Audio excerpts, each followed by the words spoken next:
What's going on, everybody? Welcome back to the Going the Distance podcast presented by ImmaculateSports.com. Twitter's at ImmacSports. Instagram is also at ImmacSports. TikTok, YouTube, Immaculate Sports. It's episode 258. What a week zero of college football. A lot of exciting stuff. Not the biggest games for playoff contention. We'll talk about that a little later, but still great to be back in football. Final cuts today for the NFL, but really the middle of the show here is going to be baseball, Kyle. Yeah, that's our meat and potatoes today is going to be baseball. We're going to do our power rankings check-in, and then we're going to do three-quarter season awards, or just our award check-in there. We did it in the middle of the season. We did it a quarter way through the season, so now we're doing our three-quarters of the way season through awards for MVP, Cy Young, Rookie of the Year, Manager of the Year, and Reliever of the Year. But yeah, we'll eventually in these coming weeks, or not eventually, next week will be our full in-depth NFL season preview. So if you're looking for that, use your time machine and hop forward 7 days and you'll get that episode. But yeah, it's going to be primarily baseball today, and we're looking forward to that. But prior to that, we do have our openers, and I believe they're both football related here. I'll let Skyler go ahead and get it started with some college football. Yeah. I will say Saturday night, Hawaii-Stanford was amazing, but I didn't say it was the best thing out of respect for you.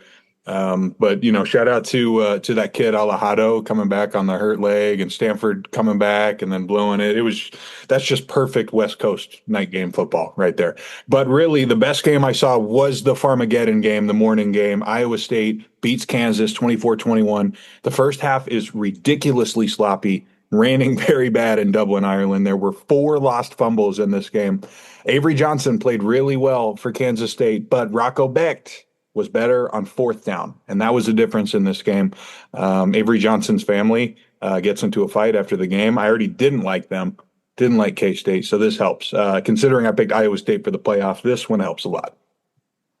Yeah, usually not a good sign when your family's fighting, not in the stands, but just in like a puddle after the game of your first game in public. That's pretty rough. Public-wise. It was also rough watching Stanford. We knew it was going to be rough considering that they practically had to beg Ben Gilbranson, their starting quarterback, to come out of retirement to start for them this year. That's usually not a good sign. Frank Reich's usually not a good sign. So Andrew Luck's looking like it's not going to work out in year one, which we expected. But maybe it'll be a long-term thing. Who knows? Probably not. Stanford might just suck forever.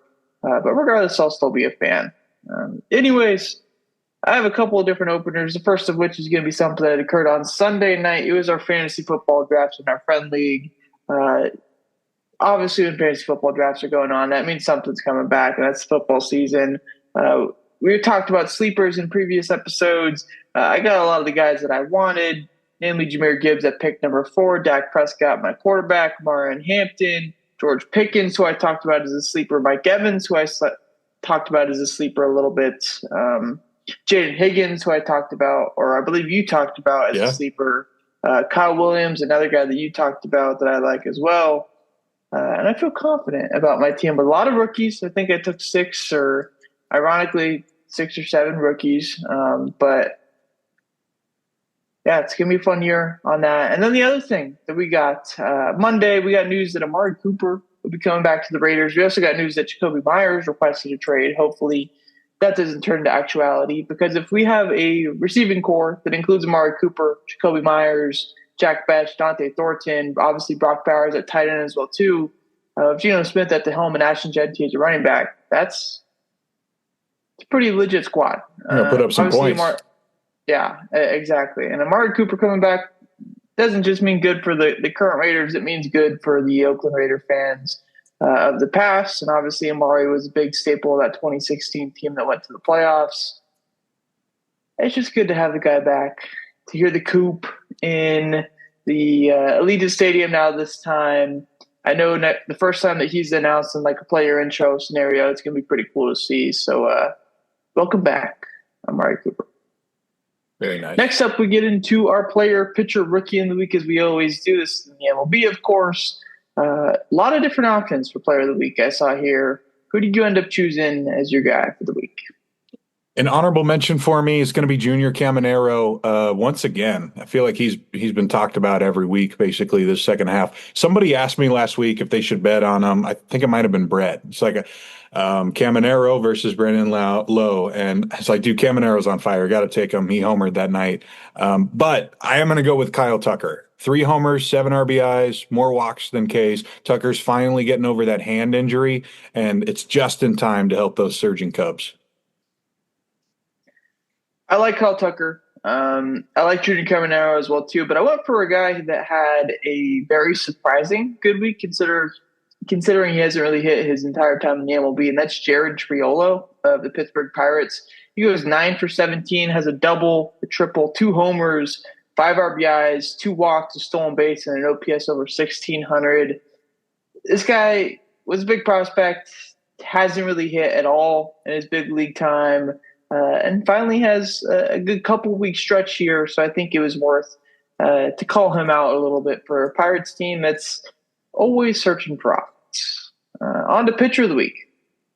All right, my pitcher of the week, very similarly, the idea here is not necessarily he had the most dominant week, but it was the most important one, in my opinion. That's the Gaucho Shane Bieber. His first start in over a year was a dominant 7 innings in Miami, 9 Ks, just 1 run allowed.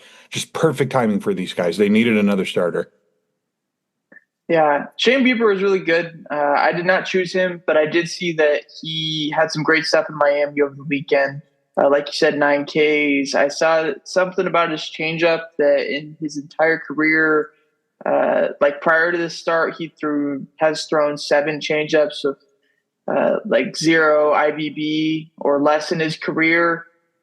In that start alone, he threw 8 changeups that dropped more than that. So I guess changed his grip, change the pitch, whatever he did. He definitely changed something to it, and it looked like it was really good for him in his first start as a Toronto Blue Jay. Obviously, a big month and a half stretch here in October as well too for him, because he is going to be a free agent most likely this offseason. And if he pitches well for this month stretch, I don't see any reason why he wouldn't get a rather large contract from a team, considering the starting pitching market that we see every single season. For my pitcher of the week, though, I did go Cam Schlittler. Pretty rough name to say. I don't think I could say it 5 times fast, but I do very much enjoy watching him pitch for the Yankees.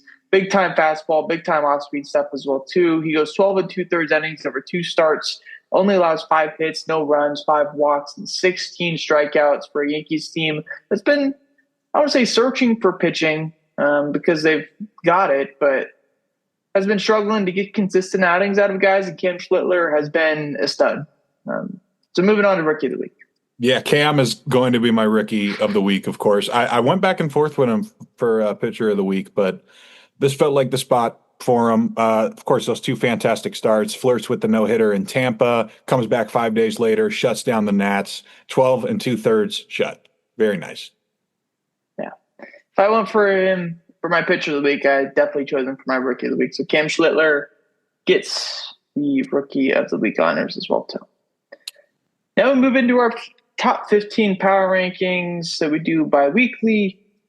Is there anybody that you have off of your list or outside of the top 15 that you want to talk about? Yeah, Cleveland just lost 9 out of 10, so they won't be going to the postseason. They're about done. I have Cleveland that I had as 13 last time. They're off the list. And I also have Texas. Now dealing with no Nate Eovaldi that we just kind of learned today, likely for the rest of the season. They just fall off the list as the number 14 team this past time that we talked. All right, let's get into it. Number 15. All right, well, let's start off with the Kansas City Royals. They're back for the first time in what seems like forever, and I don't know how much I trust these guys, but they're technically still alive, second place in the Central now, and the offense is kind of starting to take off. They won a series against Texas, and I believe that was not too long ago, and kind of the last man standing here. That's why they make the list. Instead of putting Texas or St. Louis or Cleveland or Tampa or any of these teams that are kind of struggling, I went with the team that's hot for my 15th team. I did choose the A's here. Even though they won't make the playoffs, right. been about a month stretch now at this point that you can consider the A's one of the best teams in the American League. They go 8-4 over this 2 week stretch, and it wasn't even their best 2 week stretch in the past month. They posted the ninth best ERA, which I think has been a huge thing for them as they kind of, I wouldn't say surged back into out of the cellar for standings. I'd say they've surged out of the cellar. I guess that's fair to say, but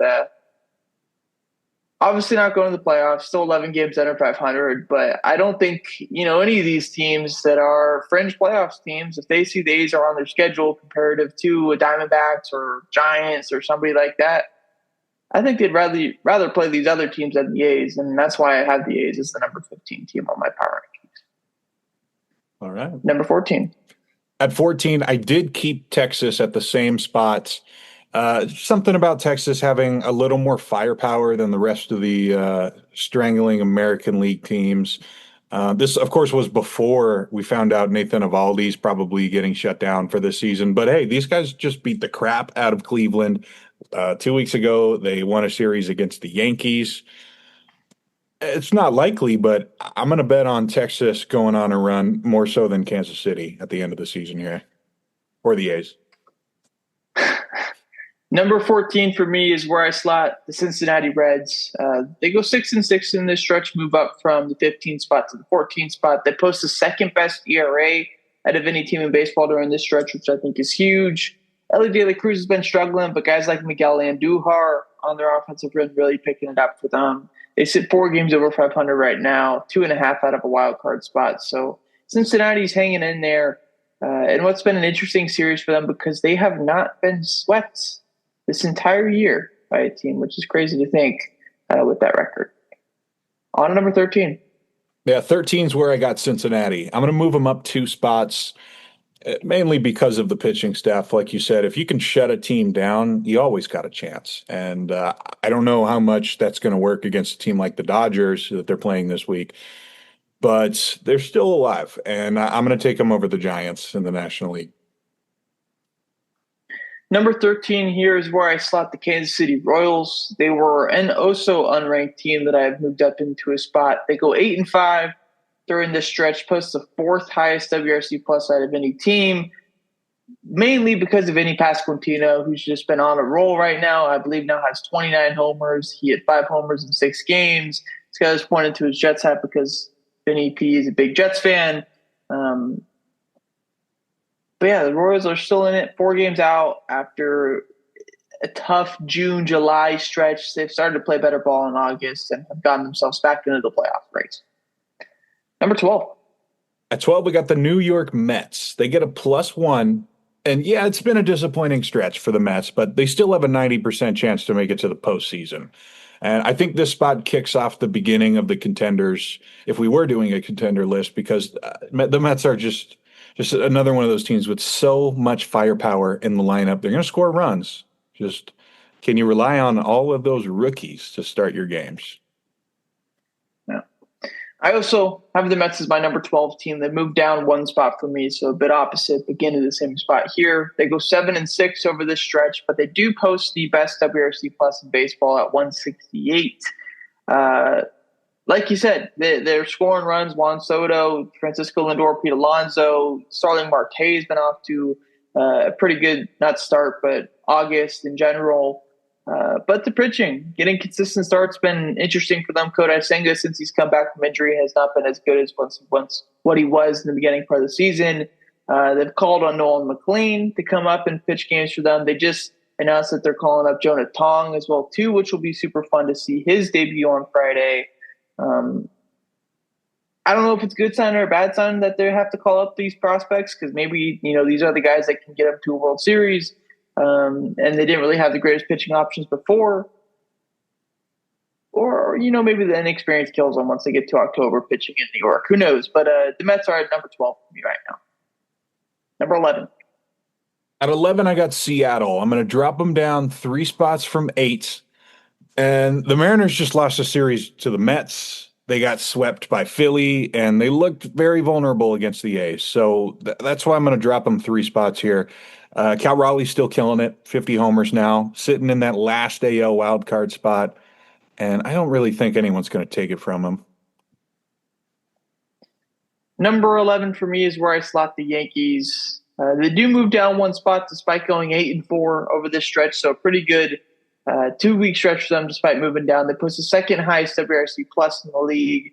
But the biggest thing for me on why I moved them down is this past series against the Red Sox. I've never seen a Yankees team look so defeated against a Red Sox squad that is on paper not better than them. And this entire season series has been owned by the Red Sox. And when you look at games in New York, a weekend series in New York, you should be beating them on a Friday, Saturday. I know they got the Sunday night game, but that's not a series you should lose, even when the Red Sox have a better record than you, or as close as it is right now. So I did move down the Yankees one, and that's because I had to put a team above them. We get to number 10.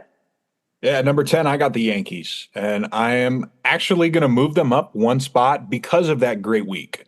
It's been really hard for me to differentiate them from Seattle and Boston, but I just don't think they're better than Boston after this, or my next team coming up. So I'm on the same page with you with the Yankees. Number 10 for me is where I slot the Boston Red Sox. They move up 2 spots for me. They go 7-5 during this 2-week stretch, post the third best ERA in baseball.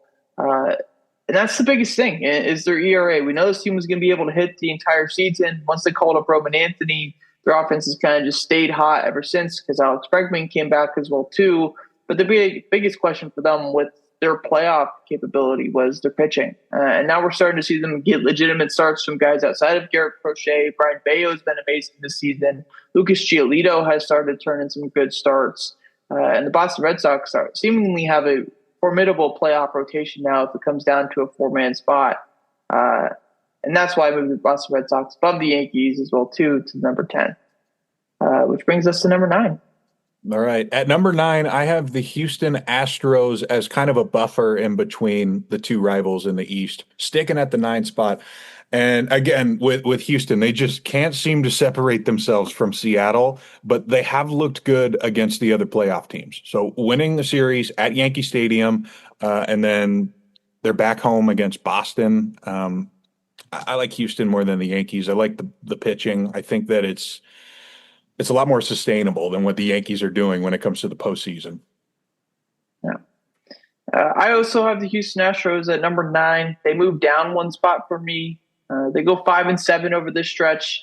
But when you look at 5-7 and then look at their other statistics, I think you're okay with 5-7 because they posted the worst ERA in baseball during this 2-week stretch, as well as the second worst WRC plus as a team during this stretch. So if you have 2 of the worst things on each side in the sport, and then go 5-7 of that 2-week stretch, I think you're okay with it, especially since Yordan Alvarez is back in the lineup tonight, which I think is huge for them. He's playing left field, hitting fourth. You get him back, that could just be something that locks everybody back in. They still have 2 starting pitchers that you would trust in a playoff format. Again, I still don't love their deadline stuff, but I think we're past it at this point. Houston is a team that has the pedigree to go deep into the playoffs, and we've seen them do it before. Number 8. Number 8, we finally get to Boston. I'm going to give them a +2 this week because they just looked great against the Yankees. And like you mentioned, they're just hitting their stride everywhere in the lineup. Even Nate Lau has been crushing baseballs for them. And that's the number 1 wildcard team in the AL East, in the entire American League, excuse me, not just the AL East. And pitching, all about pitching. Will they keep doing it? We'll see. Number 8 is where I slot the Philadelphia Phillies. They do move down 4 spots, but it wasn't really because they're a 2-week stretch. They go 7-6, post the 5th best WRC plus in baseball, but they lost the race for the rest of the season, and specifically with the postseason for Zach Wheeler. And it's not like the Phillies don't have, Christopher Sanchez, who could be a Cy Young, Aaron Nola, who started playoff games, Jesus Luzardo, Ranger Suarez, a 4 that you feel confident with. But losing a guy that practically gives you 7 innings of 1-run ball every single time he pitches is going to be huge for them. And it's not just that him being gone, but it's also the vibe factor of not having your ace and knowing that you need to be that much more perfect. If any team can get through it, I do believe it's the Phillies because they went to the World Series in the past. They've had big postseason moments going back the past few years. But losing Zach Wheeler is going to hurt. And that's why I moved him down 4 spots for now. Number 7.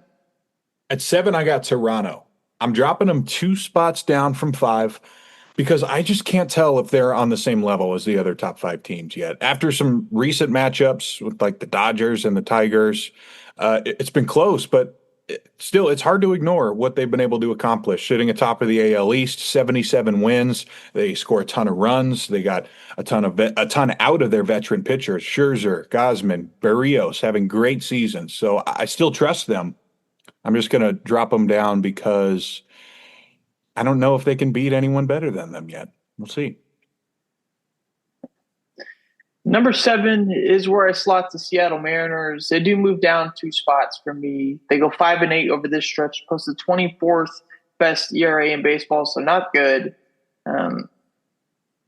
But even with this rough stretch, I still trust them because they do have a postseason rotation that looks very scary with Logan Gilbert, Brian Wu, Luis Castillo, and George Kirby. I know Bryce Miller did not look good last night.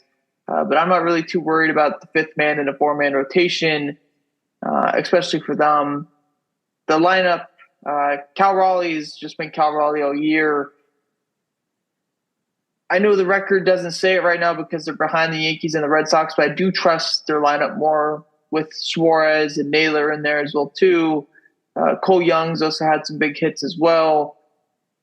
I like this Mariners team. I've said it multiple times on the show over this year. I think they have a good chance of being the team that represents the AL once we get to the October Classic or Fall Classic. I don't know why I said October Classic, but Seattle stays in a top 7 spot, even with the rough 2-week stretch. On to number 6. At 6, I'm keeping the Padres where I had them last time. They just won a series against the Dodgers, so they got to be stoked right now, sitting just 1 game behind them because they got swept by them last week. So that's been the big matchup for me. San Diego, I got no problem with. I just don't think they're a top 5 regular season team right now. Number 6 is where I slot the Toronto Blue Jays. They move up 3 spots for me. They go 8-5 over this stretch, plus the 8th best ERA in baseball as a team. They get Shane Bieber back, which is huge. I'm still slightly worried about the offense at some points. Just I don't know if I want to be relying on some of the dudes that they rely on.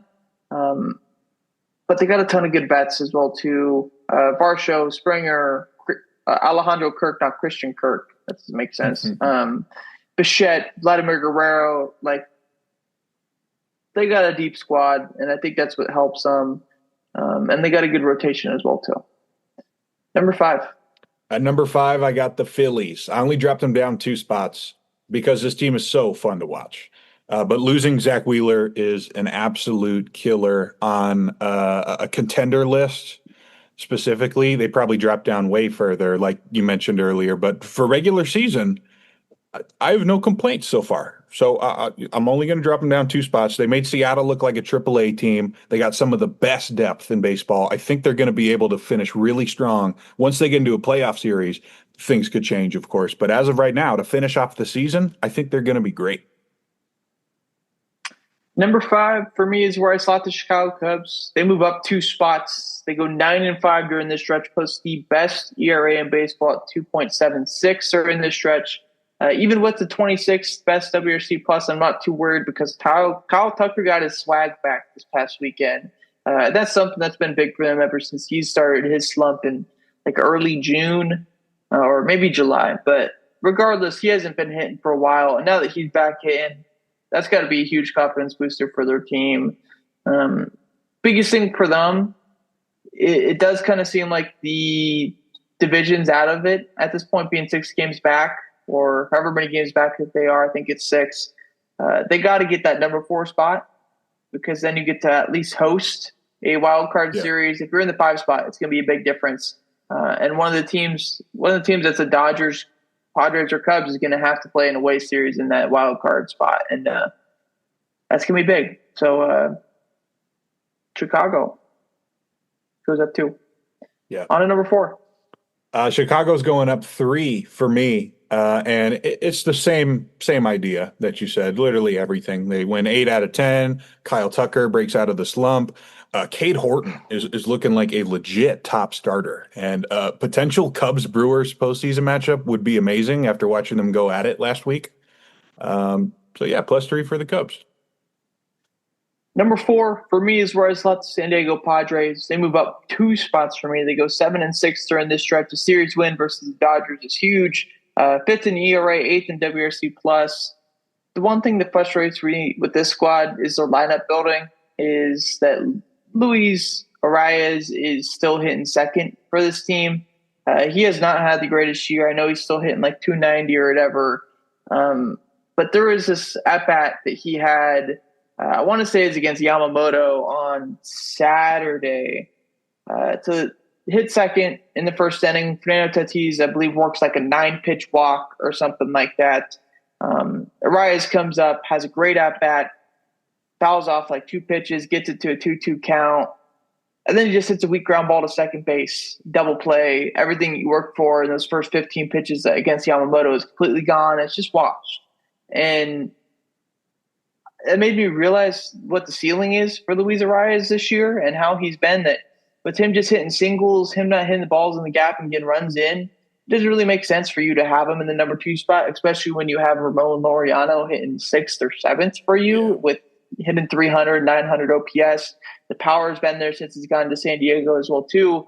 You got to restructure your lineup. I know there's been like studies that have come out that lineup reorganization and structure doesn't really matter too much in the grand scheme of things, but that's where it's going to hurt you. Is a guy like Luis Arias hitting in second when he should be hitting 7th or 8th for you and helping turn over the lineup and drive pitchers to have longer innings against that bottom part of the order to get back to the top. So I think they do need to make that adjustment, but that's just a nitpicky thing for me.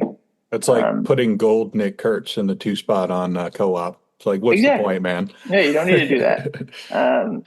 Well, they did that last year as well, too. Jackson Merrill, I think, hit like 6th the entire year for them when he was going off. So maybe that's just a Mike Schilt thing, hit your best hitter 6th.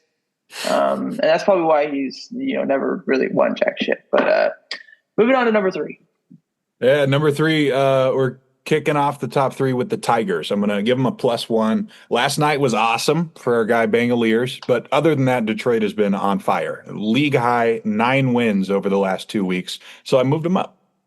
Not as worried about the lineup. If the big 2 are there, right? Riley Green, Torque are healthy. That's what I tell Sham all the time. You guys are going to be fine.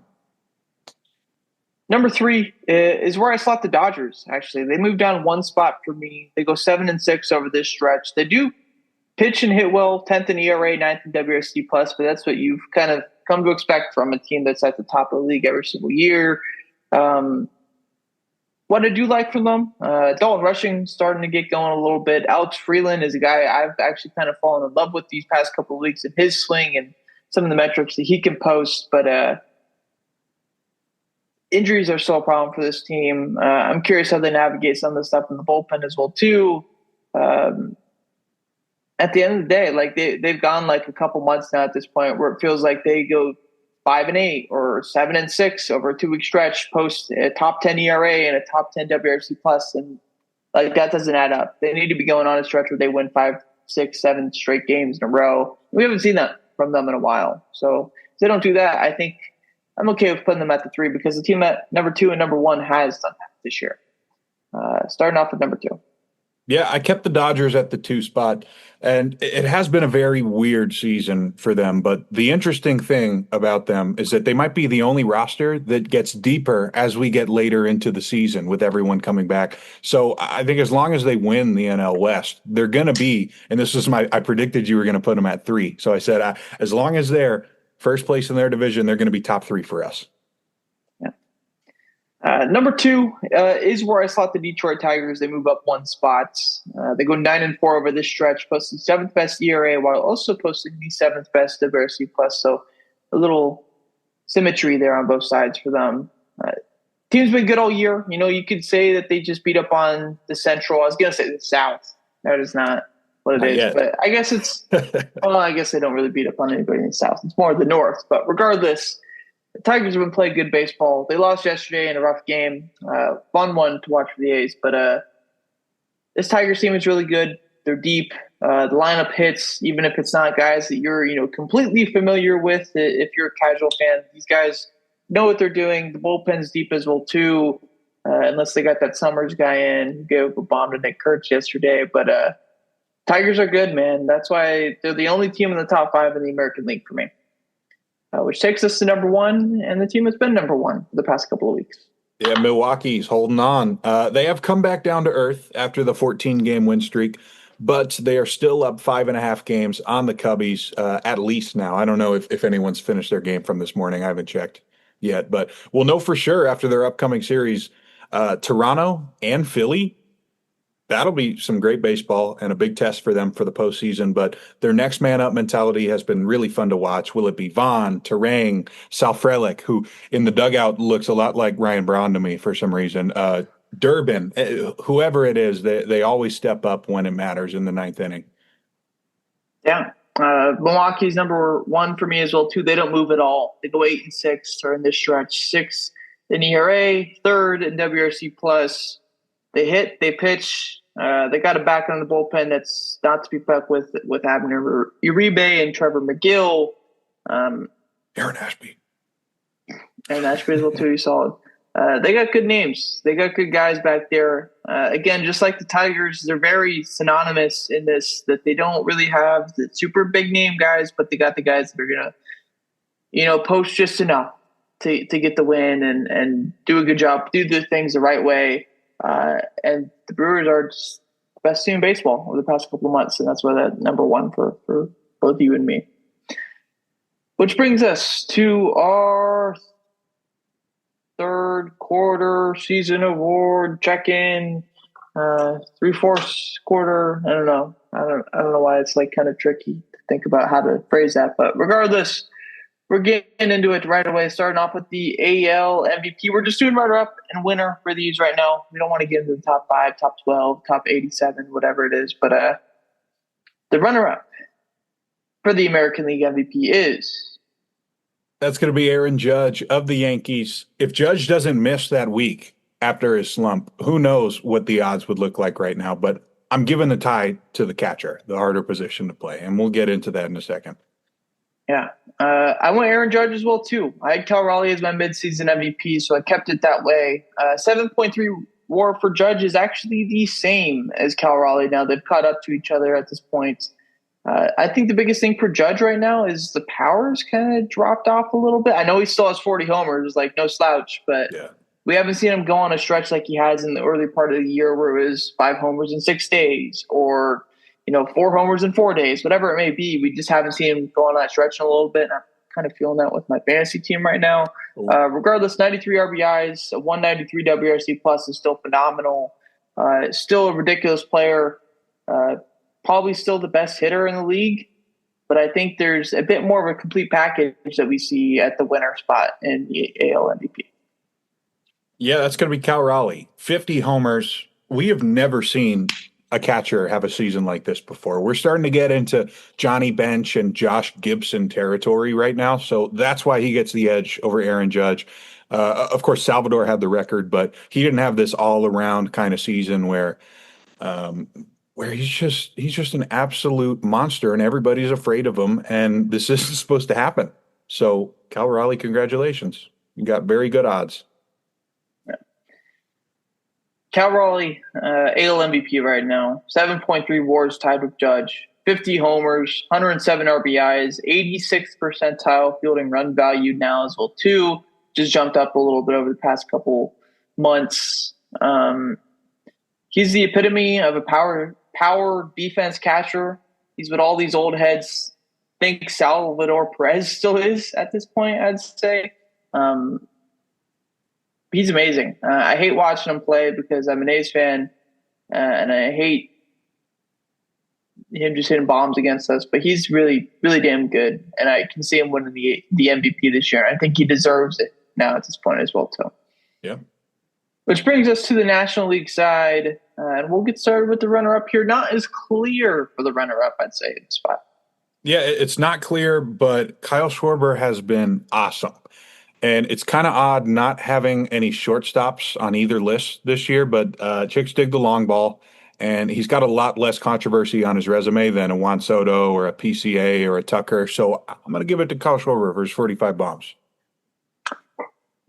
I wanted to give it to Trey Turner. As of right now, he's tied with Shohei Ohtani for the top WAR spot in the National League. But I decided to go with Paul Skeens as my runner-up.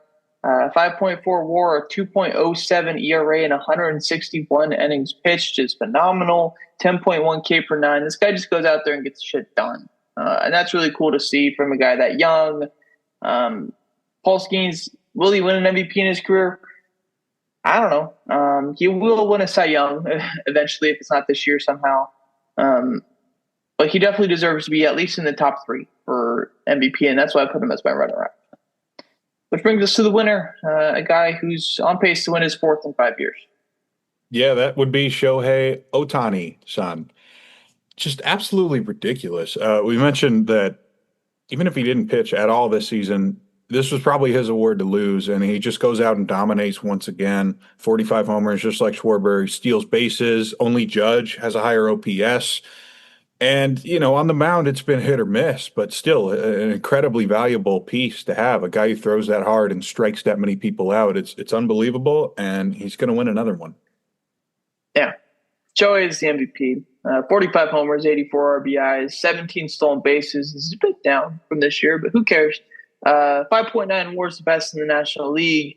On the pitching side, the ERA is like a 4.61, I think.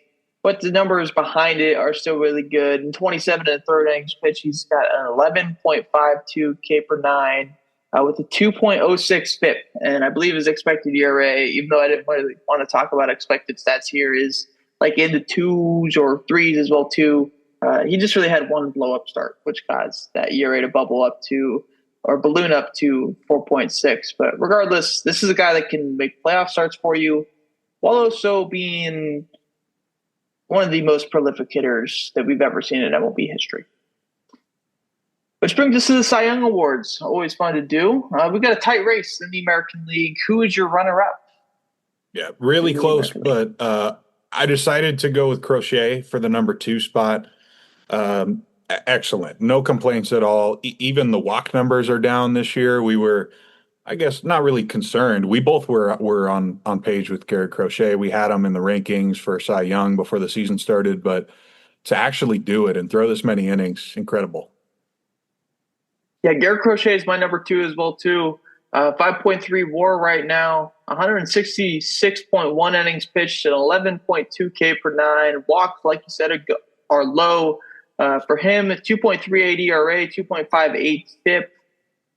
He's been everything that the Red Sox could have asked for in this trade that they gave up Kyle Teal and Brandon Montgomery for, and more. Like he's been so good for them, and he's a guy that if he starts game one for you in a playoff series, you're like, yeah, that's a dub. I'd love to see a playoff series between the Red Sox and Tigers where we get to see Skubal versus Crochet twice in the series. That would be pretty awesome to watch. Or I'm curious, maybe they stagger them. Maybe you don't want your guy going against them because you kind of guarantee a lot. I don't know.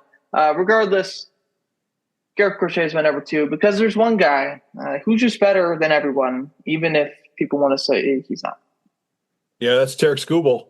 And like we mentioned a couple of times, even after last night, and I know there was some controversy on which runs were earned runs and which ones weren't, but it doesn't matter because in every single category, he's slightly better than Crochet. And I know this is more of an NFL thing, but in my opinion, the edge here is he's got the more iconic moment, closing out the complete game over 100 miles per hour. That's something we haven't seen this year. Yeah. No matter what Alex says in our group chat, if he calls him a bum or not, that pissed me off last night when he was saying that stuff in our chat. Got to tune him out, man. I know. Maybe he's rage baiting me. Who knows? But I think he actually believes Skubal was a bum. Regardless, Tariq Skubal's the back-to-back AL Cy Young winner. 6.1 WAR is 0.7 higher than any other pitcher in the MLB right now. 166 innings pitches, 1 out less than Garrett Crochet. So I guess, the workhorse goes Garrett Crochet here. 11.49 K per nine is ridiculous, while also having a 1.36 walks per nine. Like, that just doesn't happen pretty much ever. 2.28 ERA. Somehow his ERA went down yesterday as well, too. I thought that was kind of funny. So he's only giving up the 1 earned run. Expected stats are there as well, too. He's got the pitch to go with it, his changeup that is just phenomenal. And then the fastball that reaches triple digits. So Tariq Skubal, back-to-back Cy Young, is on a stretch, one of the best stretches that we've seen in this century from any pitcher, and he's getting into that territory where we look at dominant stretches where it is that Tim Lincecum, Max Scherzer, Kershaw, Verlander, like all these guys that have won multiple Cy Youngs. He's very fittingly in that category once the season is done and he wins that award. NL Cy Young. All right, number 2, Logan Webb gets the spot over Peralta. And, of course, I also considered Sanchez. Zach Wheeler would have been up here, but he's out for the season. On a serious note, there's a chance that the ground ball wizard becomes the National League strikeout king. He's only 1 behind Skeens, and, of course, Zach Wheeler shut down for the year, so I'm just ignoring his numbers. Absolutely insane for Logan Webb this year. I went away from Logan Webb because I think Christopher Sanchez has just been a little bit better. And he's really starting to get into that workhorse factor that I think really helps him here. He's a start behind Logan Webb just because I think of where they were in the order in their rotation and with how many games he's played. And he's only 4 1/3 innings behind. So I would imagine that Sanchez gets past that mark. Strikeouts are slightly less, walks are slightly more, but the ERA is about a half run lower than Webb. I love Logan Webb. I one of my favorite pitchers to watch. He's just so fun. And definitely that bulldog mentality. But Christopher Sanchez and his dominance this year, I think, is deserving for me at least to be in the top 2 in the National League. But I think we're synonymous in this number 1 spot. Yeah, that's Paul Skeens. There's not much left to say. Really is just the reincarnation of Roger Clemens. It's so much power on the mound whenever he's pitching. Yeah, Paul Skeens. Yeah. I said it for the MVP, so I don't really think I need to go into it too much. He's the best pitcher in the National League right now, and I don't see it changing for the formidable future. On to Rookie of the Year. This is where it gets fun. We're starting with the American League. The runner-up is who? Yeah, I get why you would like Roman Anthony here, but this other guy has been an everyday shortstop for the whole season, Jacob Wilson, and hit at a ridiculous mark for most of the season. He even hit for power, too, this season, which people didn't expect. I remember looking at tier lists from respected people, respected writers of shortstops, and him being in the meh category, like 27 out of 30. And he proved everybody wrong this year. So I'm going to give him number 2. I did go with Roman Anthony as the runner-up. I just think that's how voters will go. Yeah, probably. Obviously, maybe my bias goes into it as well, too, that I want Wilson. I think that's he legitimately does have a chance. And I want him to get the number 2 because then the A's get a pick at the end of the first round, I think, since he was up on the opening day roster and on the team the entire year.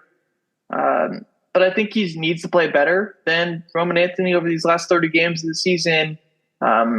And I think there's going to be some East Coast bias that goes with it. Regardless, Roman Anthony's been great. I don't want to give that away from him. He's younger than Wilson as well, too, younger than all these guys that we'll talk about. And he's really, really good. 14% walk rate is just nuts for a rookie.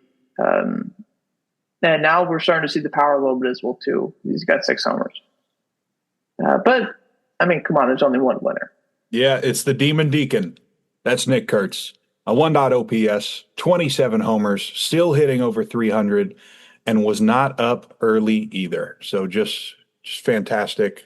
I love watching this guy. He's so dangerous, and man, it's so nice having clutch players on your team. I mean, we went a couple years without it during the rebuild, and now you can feel there's something special here, and Nick Kurtz is a big part of that.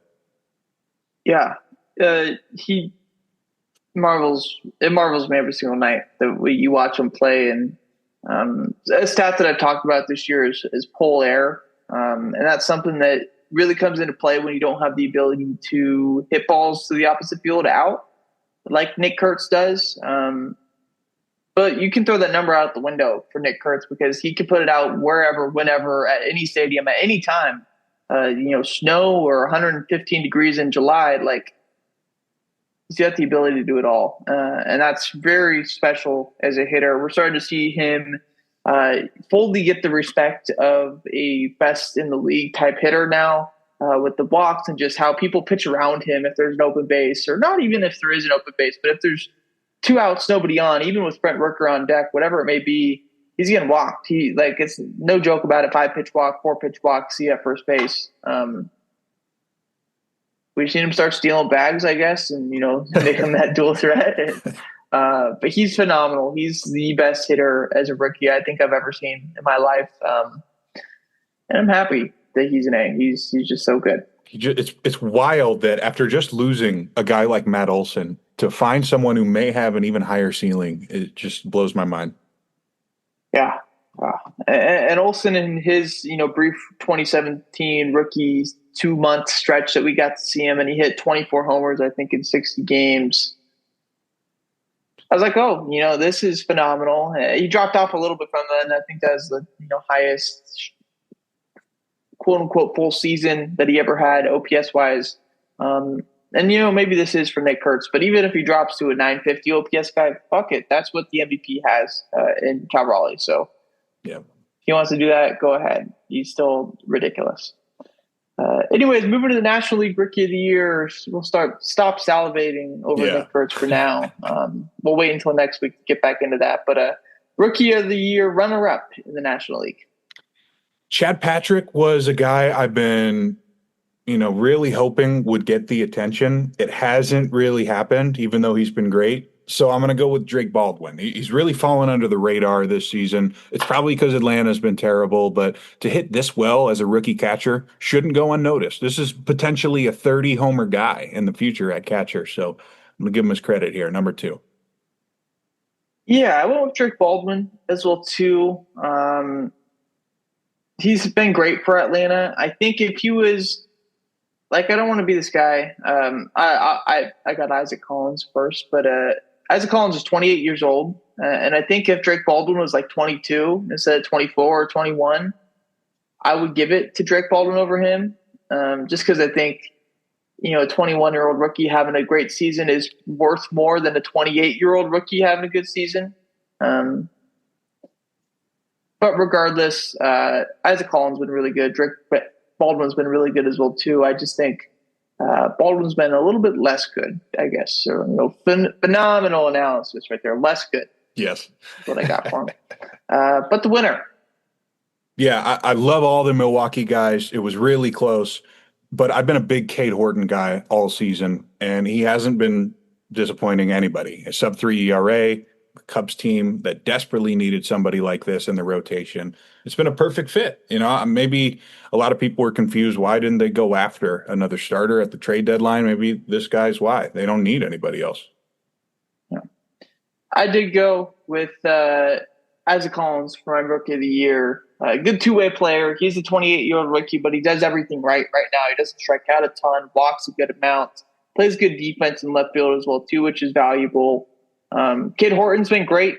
I will say that. I think the Cubs have been thoroughly, I'd say, surprised with him, but content with what they've gotten from him.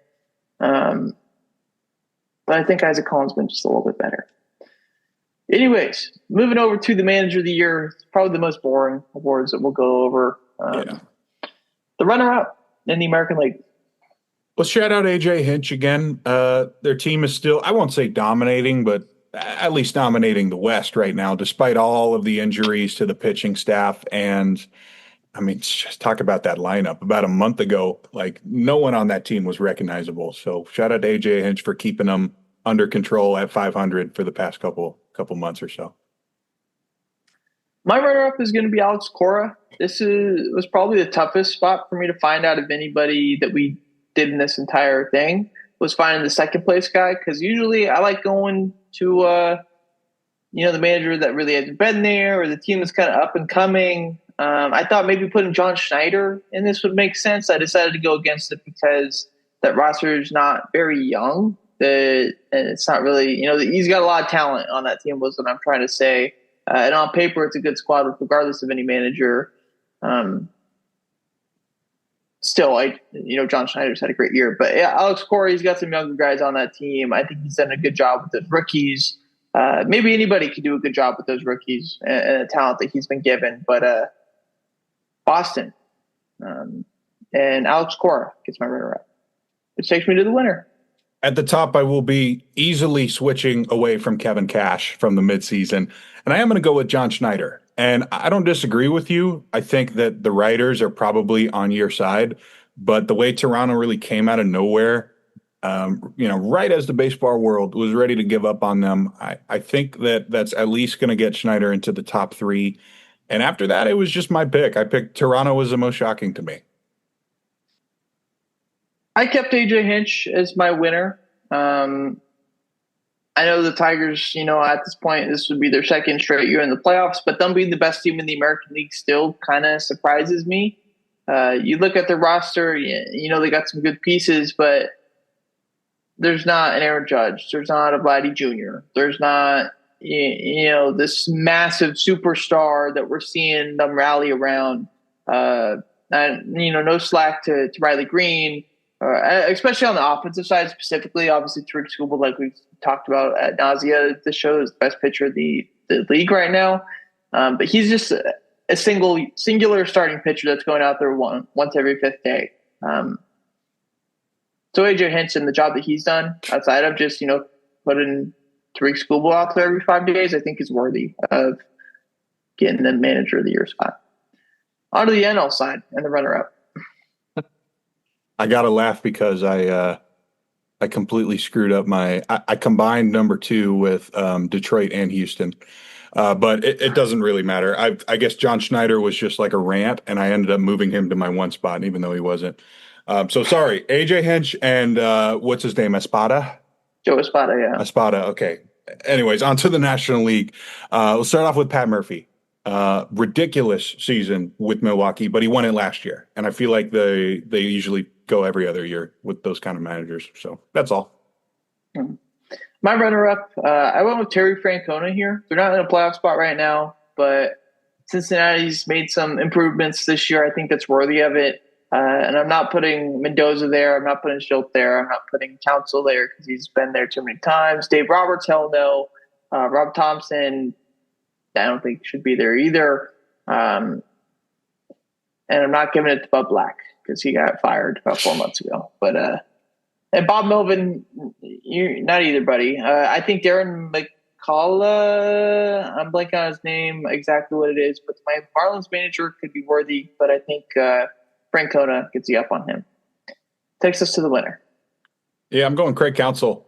It's been my pick all season long.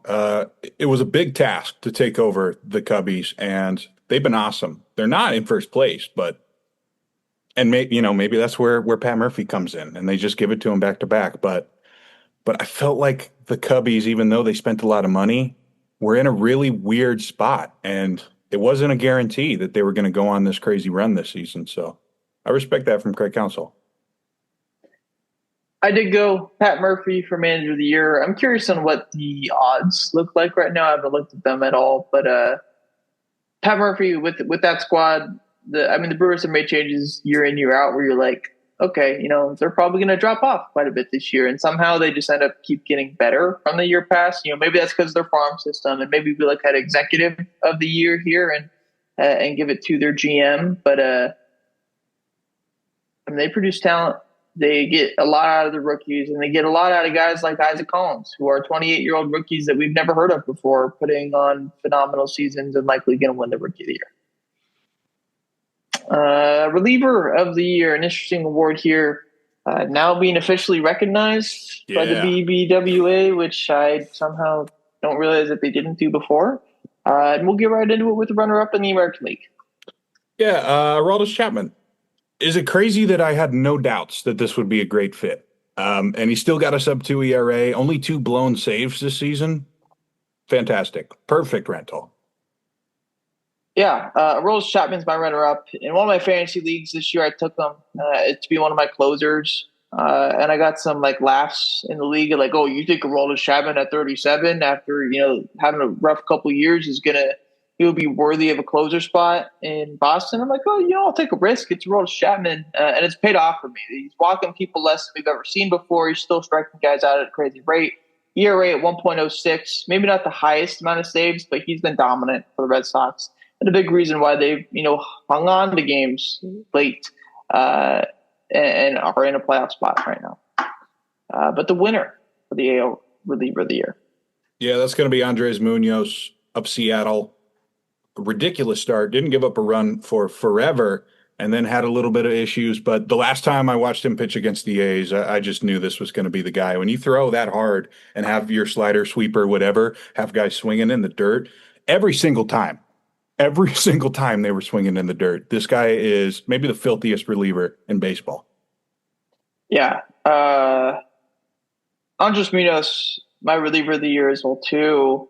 He's got such a fun delivery and gets down the mound so well and comes from a low slot that makes his fastball and stuff just play ridiculously well. His slider, like you talked about, was just dominant. This past weekend, there's an at-bat between him and Tyler Soderstrom, I want to say it was. Or maybe it was Blade. I forget exactly who it was, but regardless, it was like swing in the dirt. He's coming at you again with the exact same pitch after you just swung at a ball in the dirt on 0-0. He throws it like even more in the dirt and still swings right through it. And at that point, you're like, okay, this guy can either go back to it or he's going to dot you up 102 on the low part of the black, or you go change up or a high fastball, whatever, and just surprise you. Regardless of what it is, you're fucked. I think that's what we've seen from so many hitters against him this year. I don't know how he's not even striking out more guys because he just looks so hard to face on the mound. Andres Munoz, my reliever of the year. On to the NL side.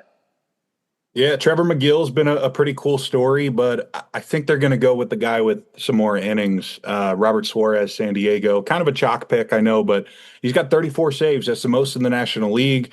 When you talk about Bob Melvin, you're going to be thrown in as a closer in some oddball situations sometimes, and he's handled it very well, even though his ERA may not be the lowest in the National League anymore. I want Trevor McGill as my reliever of the year. Or not reliever of the year, runner-up reliever right now. 2.5 ERA, 30 saves for Milwaukee. He's a weird, funky guy as well, too. Just super hard fastball and a knuckle curve that goes with it. But Trevor McGill, runner-up for me. But the winner.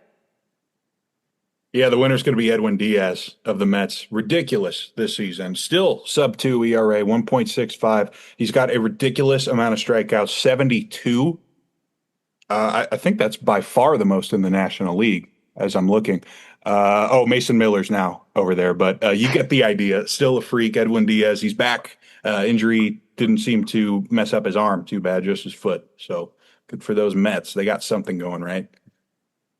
Yeah. Johan Duran's an interesting name to throw out there. I don't really know how they, divvy up AL and National League since he got traded. Daniel Palencia, I think, is worthy of an honorable mention as well, too. But I do have Edwin Diaz for me. 24 out of 26. Like, not the craziest amount of saves, but the 1.6 ERA, 72 strikeouts and 49 innings is pretty dominant. And only 17 walks as well, too. He's been really good for the Mets this season. So, Edwin Diaz, reliever of the year in the National League. All right. Which brings us to the second half and some NFL stuff that Skyler's got. Yeah, to kick it off, I got just a couple of talking points. These are the big things that happened during the preseason and may continue to happen. So let's get to it. We'll start off with Brian Robinson, the Washington running back. He does get traded to San Francisco for a 6th-round pick. And big for Bill Krosky-Merritt over there in Washington, but even bigger for Christian McCaffrey. I know if you took him in fantasy in the first round, you probably don't want to hear this, but now they got a real power back in the building. Jordan James from Oregon's great. Garendo, I don't mind. I don't have a problem, but those guys are banged up, and you don't want a guy who's coming off a broken hand to be carrying the ball for you. So this is going to be helpful for them. Now on to something you mentioned today, Jakobi Meyers. He requests a trade today. They bring in Amari Cooper immediately after. So to me, that didn't sound great for you guys, but maybe it's just a leverage play here.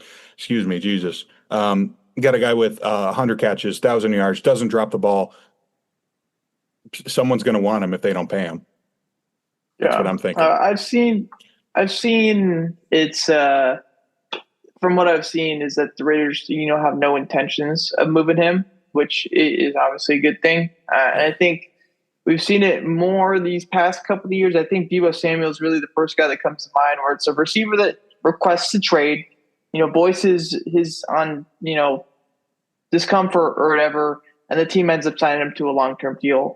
Now for Deebo specifically, like a year and a half later, he ends up getting traded or whatever. But, McLaurin, we saw this. I don't know if Jamar Chase ever officially requested a trade, but I think T. Higgins did. Yeah. And we saw him get that.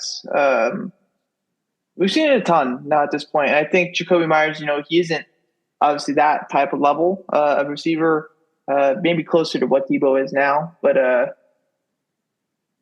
I hope we sign him. We have cap space. Like, I don't know why we wouldn't sign him. I love Jakobi Meyers. I think all Raider fans do. And I think a quarterback and Geno Smith definitely loves Jakobi Meyers as well, too. And, something that he was talking about was his value. I don't know if that means just straight up monetary value or like value inside the offense as far as like getting the ball. Obviously, if it's value inside the offense, getting the ball, like signing Amari Cooper probably doesn't help with that because they're just takes away from his target share a little bit, but it would also make him more open. So who knows? I want him to stay. I hope we don't trade him. And I don't think he's going to be a super diva wide receiver that just like sits out games. I don't really think he can do that without losing a shit ton of money now at this point too. So Jakobi, please stay, man. I want you. And I was going to get a jersey. So yeah, please. Feels like sorry. Go ahead. I'm good. Saying please. Okay, good. Yeah. I didn't want to interrupt you again. But yeah, basically just like a slot receiver doesn't want to play on a 1-year deal if he knows he's going to get his ass beat over the middle by safeties. I get it.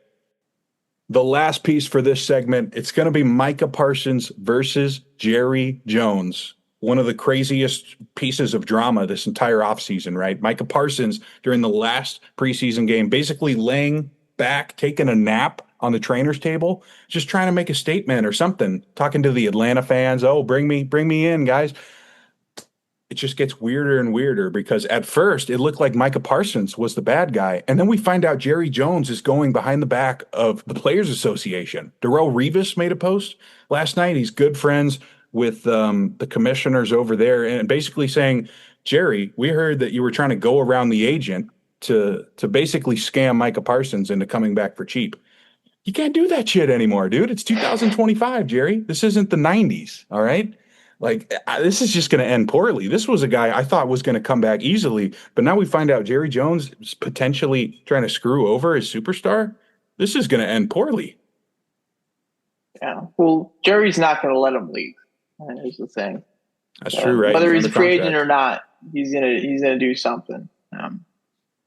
But that is a funny little saga that is now, starting to get pretty immediate repercussions because of Cowboys play in 9 days from now. So they gotta get that shit sorted out. Even if he comes back, who knows if he's going to be ready to play by then.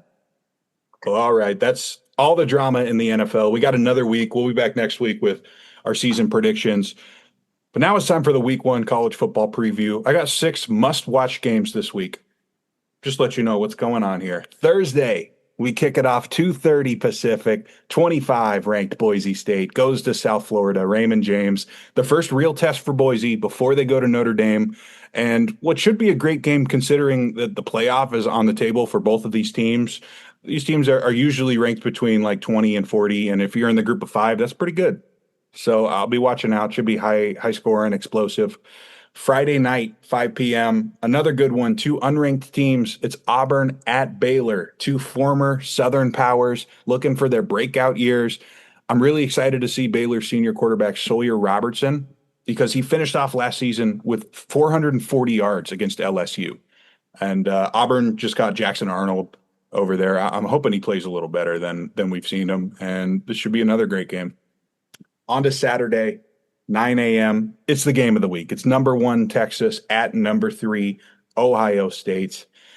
There's not a lot left to say here about this one. This was a former playoff matchup. In our predictions last week, we had both these teams playing twice, meeting up again in the playoff. This should be awesome. I would expect Ohio State to have the edge at home, but it's not that I'm not an Arch guy. Should be a great game. After that one, 12 p.m. on Saturday, number 8 Alabama at Florida State. Ty Simpson debuts against a Seminole team that's just really been going through it, man. They'll start the Tommy Castellanos era, which should be a very exciting disaster for the Seminoles. So you just got to check in and just make sure Alabama doesn't choke this one. 4:30 that night, though. Oh, baby. Number 9 LSU at number 4 Clemson. I always seem to find myself rooting for LSU probably because I hate Alabama. But despite Garrett Nussmeier being awesome, I picked Clemson to win the title. Clemson's a really tough place to play. Their defense might be number 1 in the nation. Either way, a lot of future NFL players in this game. And luckily, the NFL season hasn't started yet, so we got another game on Sunday, too. Just honorable mention, Lenore Sellers plays at noon, but that's not the game I'm highlighting. 4:30 p.m. Sunday night, number 6 Notre Dame at number 10 Miami. 2 new quarterbacks in this game, and they couldn't be any more different from each other. Notre Dame goes with the freshman, C.J. Carr. I was not expecting that from Marcus Freeman at all. I messaged you something. It was like, no way he went with the freshman. That's crazy. But hey, you got to start something new if you want to win a national championship, right? And it's Carson Beck for Miami, a guy who may have some issues at the next level, but he's got a better arm than 90% of the other college quarterbacks. So, I would expect a pretty good battle here from 2 highly recognized head coaches. And that's the preview for week 1. I'm excited. Which takes us to the final segment of our show, which is our layups and bold predictions before we get on out of here. This past week for layups, it was solid for me. I had the Texas Rangers over Kansas City on Wednesday. That did go green. Skylar had UNLV minus 24.5 versus Idaho State. That was like a 7-point game. So unfortunately that doesn't go green. It goes red for Skylar. This week, I have Oregon minus 29.5 versus Montana State. I saw a lot of crazy spreads when I was looking at the top 25. I saw minus 40s. I saw close to minus 50s. And to see Oregon at minus 29 or minus 29.5 versus a team like Montana State, yeah, take me right in on it. I know Oregon's got some moving pieces on their offense, but Dan Lanning and the stuff that he's shown is kind of just – it doesn't really matter who's there. They're going to produce points and get a big-time victory there. So I'll take them to win by 30 at least. Yeah, if they don't cover that, I would start to get very nervous about Oregon's offense because even though Montana State's a power in the FCS, that's a whole nother level away. So I decided to go in the opposite direction. I'm not going to go with a blowout. UNLV, come on, guys. That was just fucking disgusting. I mean, come on, Dan Mullen. At least it's good to know that UNLV is not a threat in the Mountain West this year. So I'm going number 3, Ohio State to cover minus 2.5 against number 1, Texas. I mentioned it last week, too. Ohio State being at home, having the defending champions, too, at home, they're not going to lose at home. They're not going to let that happen. And even though I love Texas, I feel like this is just way too tough of a week 1 matchup. This week, or last week, bold predictions. I had the Cubs over Milwaukee on Wednesday. That did go green there, a part of that crazy series that we saw. Skylar had... They keep screwing me, man. The Giants over Milwaukee on Friday. That was supposed to be the Logan Webb start. Logan Webb started Saturday instead, so we went with the yellow there. Probably would just be like canceled bet regardless. This week, Notre Dame is minus 2.5 versus Miami. I decided to take an alternate line. I wanted to keep 2 games that were college football, but I didn't really like an upset. So I chose Notre Dame here to, have an alternate spread plus touchdown victory here at minus 10 versus Miami on Sunday. Yeah, that fourth quarter Carson Beck pick 6. You need that one. And I can definitely see it happening too. So I'm okay with that. I'm going to go with an upset pick here, though.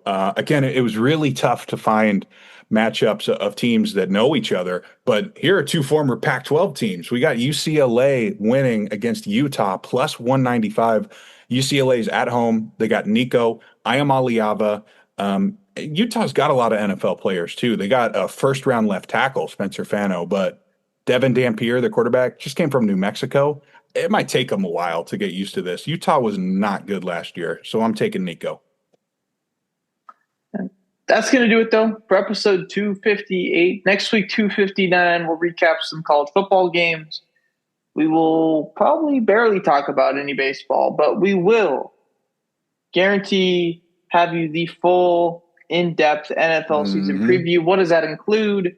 Record predictions for all 32 teams, award predictions, playoff predictions, seeding in the NFL, sleepers, busts, whatever it may be from teams-wise down to players. It's going to be a fun one next week. So if you're listening right now, be sure to tune in 7 days from now, next Tuesday, September 2nd. You won't want to miss it. Going to be a great way to kick off year 5, Kyle. Year 6. Or complete the 5th year, right? Yeah. Am I? Yeah, okay. There okay. You go. All right. Yeah, whatever. Math is not my strong suit. Regardless, football is ours. So we will see you guys next week for episode 259.